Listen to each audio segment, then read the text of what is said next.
আমাদের একটা নীড় আছে, যে নীড়ে ফ্যানের বাতাস নেই, এসির হিম শীতলতা নেই, গ্রেনেডের হামলায় বিদ্যুৎ হয়েছে বিচ্ছিন্ন।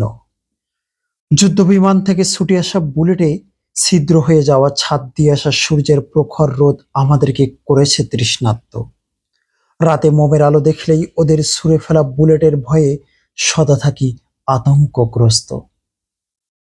রাইফেল থেকে একের পর এক গুলি এসে মৌমাছির চাকের ন্যায় দেওয়ালে তৈরি করেছে শতছিদ্র।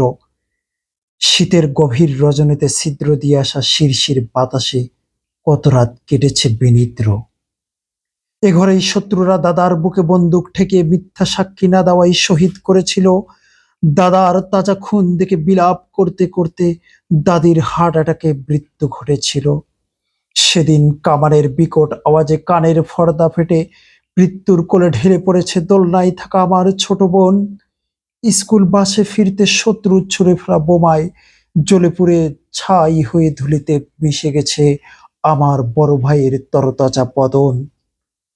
রাতের আধারে কামানের বিকট শব্দে ভেঙে যায় আমাদের অতৃপ্ত ঘুম।